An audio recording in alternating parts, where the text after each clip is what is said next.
Have you ever felt trapped? Have you ever cried out for help, wondering if anyone was listening?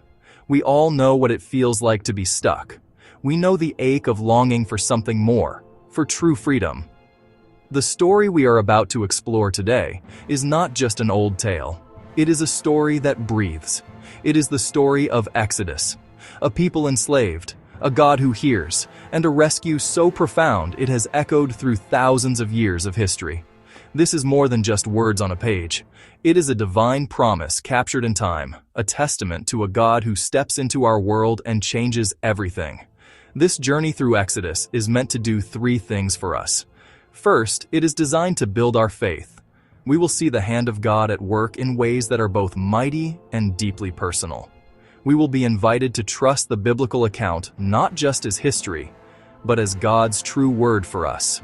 Second, we will uncover fascinating facts that ground this story in reality. We will look at the history, the culture, and the details that bring this ancient world to life, showing that our faith is built on solid ground. Finally, and perhaps most importantly, we are here to be moved. We are here to let this story get into our hearts and change us from the inside out. The story of Exodus is a cornerstone of our faith for a reason. It is a powerful reminder that our God is a God of liberation. He is not a distant, uncaring deity who watches from afar. He is a God who hears the cries of his people. He sees their suffering. He remembers his promises. And he acts. He acts with power and with purpose to bring his people out of darkness and into his marvelous light. As we begin this journey together, I invite you to open your heart. I invite you to believe that this story is true, that it is powerful, and that it has something to say directly to you, right where you are today. The Bible is not just a book of rules or a collection of fables. It is the living account of God's relationship with humanity. The book of Exodus stands as a monumental chapter in that account. Its message is timeless because the God it reveals is the same yesterday, today, and forever. He is a God who specializes in impossible situations. He is a God who makes a way where there is no way. Let us approach this sacred text with reverence and with great expectation. Let us trust that the God who rescued Israel from Egypt is the same God who wants to meet us, rescue us, and lead us into a life of true freedom and purpose. Our journey through Exodus will unfold across several key themes, each one a vital piece of the grand puzzle. The first theme we will encounter is slavery and oppression. We will step into the world of the Israelites in Egypt. They were once honored guests, but now they are a nation of slaves. Their lives are filled with bitter labor and constant fear under the iron fist of a ruthless Pharaoh. We will feel the weight of their suffering and hear the desperation in their groans. This is where the story begins, in the darkest of places, to show us that no situation is beyond God's reach. The darkness is real, but it is not the end of the story. From the depths of slavery, we will witness the second great theme, divine rescue. This is the heart-pounding action of the story. God calls a reluctant leader named Moses to confront the most powerful man on earth. We will see God unleash plagues that dismantle an entire empire and its false gods. We will stand in awe as he parts the Red Sea, delivering his people while defeating their enemies in a single, mighty act. This is a dramatic, world-changing display of God's supreme power and his unwavering commitment to his people. After the incredible escape from Egypt, the story shifts to our third theme, covenant and law. Freedom is not just about being released from something. It is about being brought into something new. At the foot of Mount Sinai, God makes a covenant with his newly freed people. He enters into a sacred, binding relationship with them. He gives them the law, including the 10 Commandments, not as a burden to crush them, but as a gift to guide them.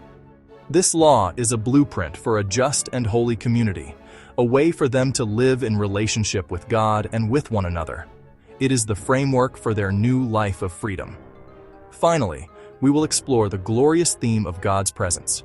The ultimate goal of the Exodus was not just to get the people out of Egypt, but to get God to dwell among his people. We will see this beautifully illustrated in the instructions for the tabernacle. This was a portable sanctuary, a tent of meeting, where God's holy presence would reside in the very center of the Israelite camp. It was a tangible sign that God was not far off, but was with them, leading them, protecting them, guiding them on their journey. Slavery, rescue, covenant, presence. These are the pillars of Exodus, and they build a bridge from bondage to an incredible blessing. Our story begins centuries after the time of Joseph. The small family of Jacob flourished. As Exodus chapter 1 tells us, the Israelites were exceedingly fruitful. They multiplied greatly, so numerous that the land was filled with them. But the seasons of favor do not always last. A new king arose over Egypt. This new Pharaoh looked out upon the thriving Hebrew population not with friendship, but with fear and suspicion. He decided that this growing nation had to be controlled. He turned the Israelites into slaves. He set taskmasters over them to oppress them with forced labor. Their lives became bitter with harsh labor. But a strange and wonderful thing happened. The Bible tells us, the more they were oppressed, the more they multiplied and spread. The enemy's plan to destroy God's people became the very environment in which they grew stronger. The Pharaoh's first plan had failed. His fear grew into a desperate and cruel obsession. So his policy escalated from oppression to outright genocide. He summoned the Hebrew midwives and gave them a secret, horrific command. When you are helping the Hebrew women during childbirth, if you see that the baby is a boy, kill him. But if it is a girl, let her live. But Pharaoh underestimated the character of these two women. Shiphrah and Puah feared God. Their reverence for the creator of life was greater than their fear of an earthly king. They refused to obey. Pharaoh's frustration boiled over. He gave a new order to all his people. Every Hebrew boy that is born, you must throw into the Nile. The river that gave Egypt its life was now to become a watery grave for their sons. This is the depths of the problem. Where is God in all of this? Is he listening? Does he see? The people cried out, and God prepares to intervene, using the very river of death to bring forth a savior for his people. In this time of great fear and sorrow, a woman gave birth to a son. When she saw him, she knew he was a special child. Her mother's heart refused to obey the Pharaoh's cruel decree. But a growing baby cannot be hidden forever. Her desperation led her to an act of profound faith and creativity. She created a tiny ark, a vessel of salvation, just for him. She placed her beloved child inside this basket and gently placed the basket among the reeds. It was an act of surrender. She was placing her son into the hands of God. As divine providence would have it, this was the very place where Pharaoh's daughter came to bathe. She saw the basket among the reeds. "Shall I go and get one of the Hebrew women to nurse the baby for you?" And so Miriam ran and brought her own mother. In a beautiful divine reversal, Pharaoh's daughter handed the baby to his own mother and said, "Take this baby and nurse him for me, and I will pay you." I drew him out of the water. Moses grew up in the palace, but he never forgot who he was. One day, he saw an Egyptian beating one of his fellow Hebrews.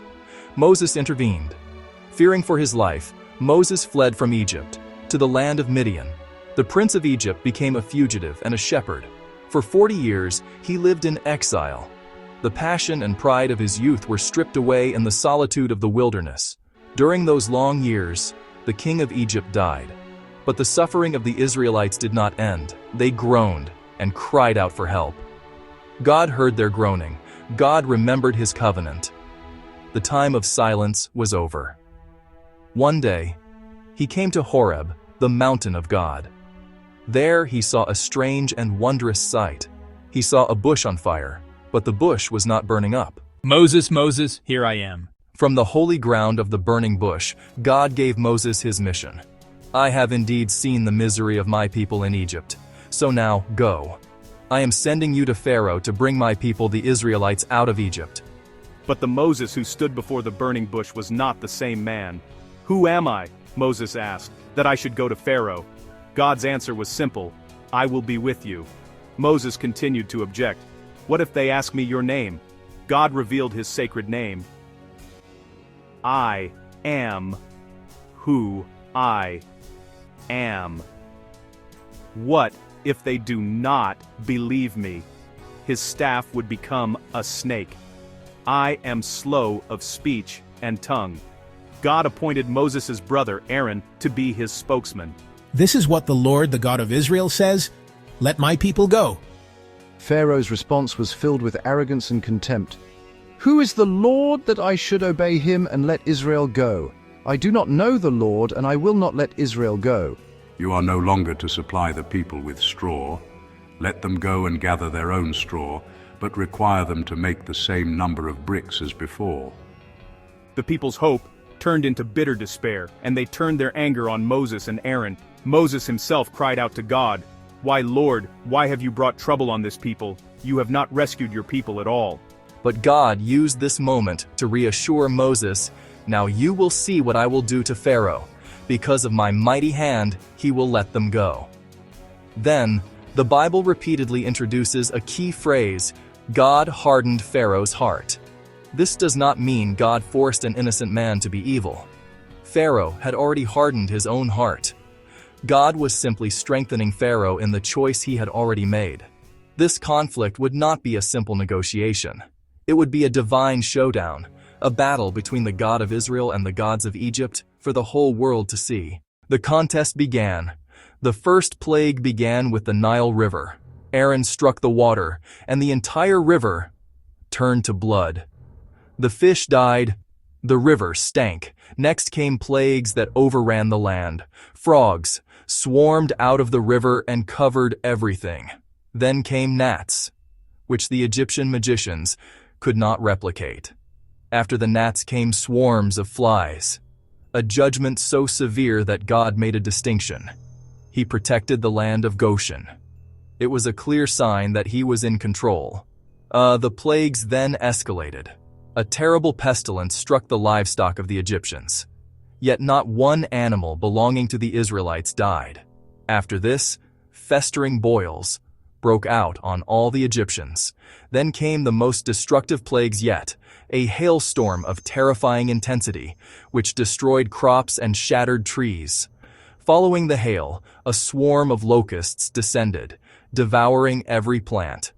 The land was stripped bare. Finally, God plunged the entire land of Egypt into a thick, supernatural darkness. It was a darkness that could be felt.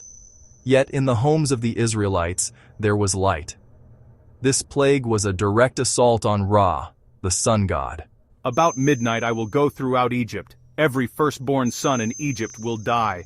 From the firstborn son of Pharaoh to the firstborn son of the female slave, and all the firstborn of the cattle as well.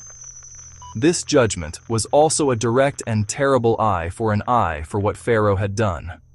But in the midst of this terrifying judgment, God provided a way of escape. He was about to institute the Passover. Each family was to take a lamb, without any defect, take some of its blood and put it on the door frames of their houses. The blood on the door would be a sign.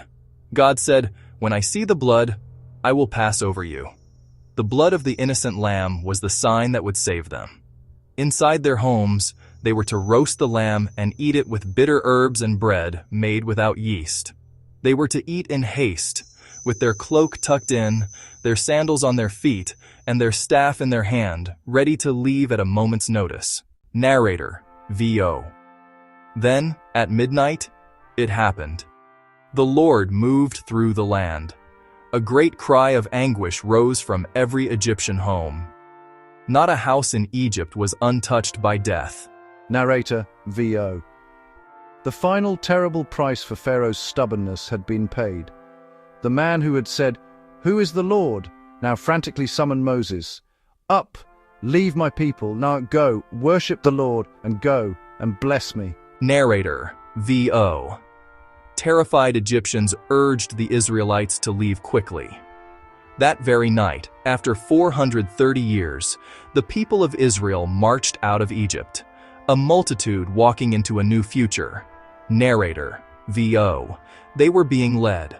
The Lord went ahead as a pillar of cloud by day and as a pillar of fire by night. The rescue was complete, but the journey was far from over. Narrator, VO.